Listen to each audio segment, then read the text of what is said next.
Beauty and the Beast. Once upon a time there lived a merchant who had 3 daughters.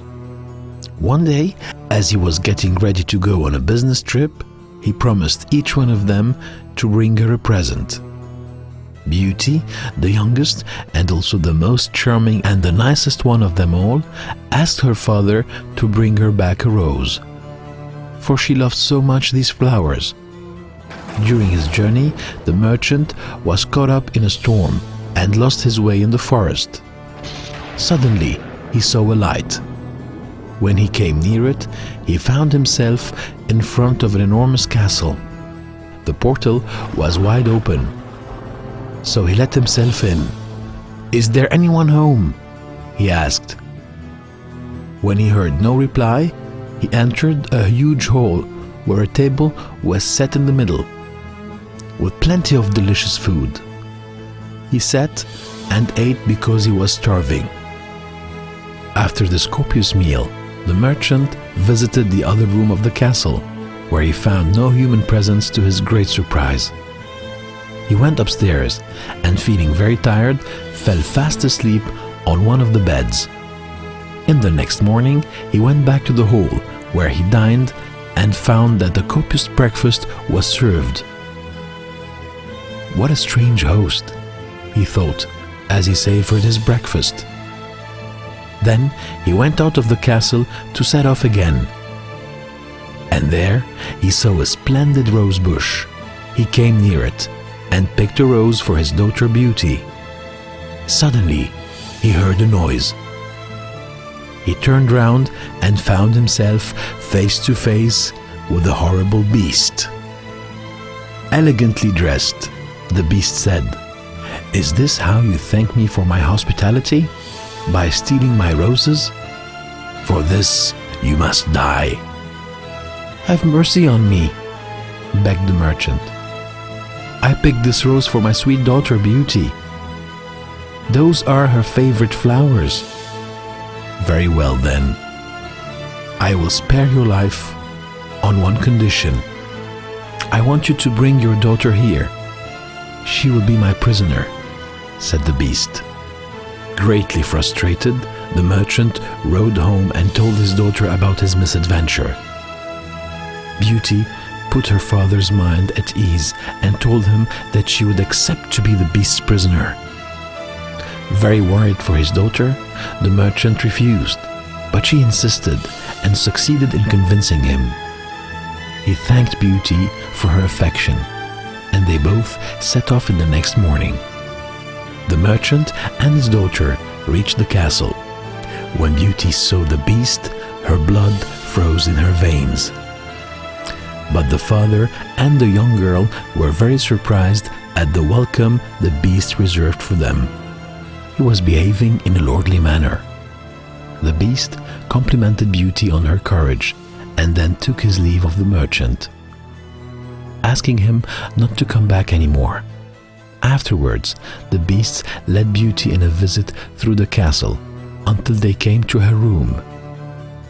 A sumptuous one filled with books that Beauty was very keen on, and also with bunches of roses and a basket full of embroidery materials. As days went by, Beauty became less afraid, for the beast was very courteous with his prisoner. Beauty was spending long hours reading and embroidering.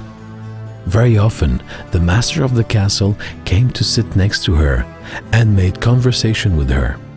One day, during the meal, the beast asked her, "Will you marry me?" Embarrassed, Beauty didn't know what to say.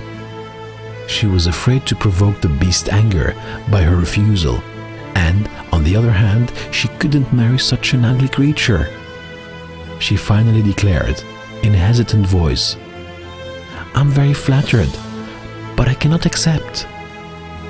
Although the beast was very deceived, he didn't get angry, but just left to his suite.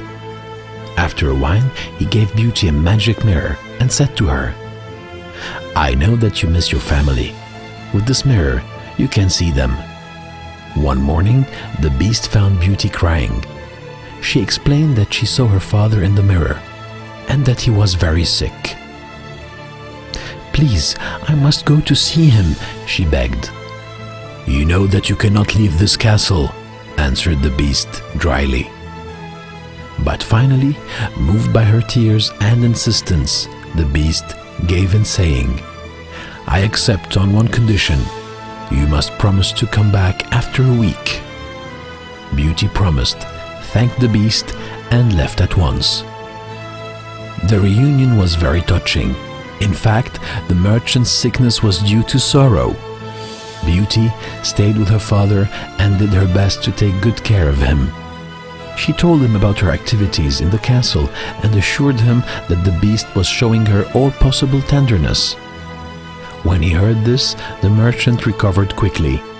In the meantime, Beauty didn't realize that time was passing by and that she stayed more than 1 week at her father's house. One night, a nightmare awakened her. She saw that the dying beast was calling her. At this very moment, she understood that the time granted to her was over. The young girl remembered that she made a promise and she couldn't break it. She apologized to her father and returned to the castle. When she reached the domain, she searched everywhere for the beast, calling him, but no answer came in return. She hurried to the garden and discovered the beast lying under a tree. "I hope he's not dead," thought Beauty. Thus, she understood that she was very attached to this strange creature. "Don't die, please. I accept to marry you," said Beauty, and she kissed him. At this moment, the hideous face of the beast disappeared, and Beauty saw a handsome young prince before her. He explained that a witch had casted an evil spell on him and transformed him into a monster. "Only a young girl who ignores everything about the spell and who accepts to marry me, in spite of my ugliness, would be able to break the evil spell." A few days later, the young people got married. They lived happily ever after in the castle, which garden was dotted with roses, Beauty's favorite flowers.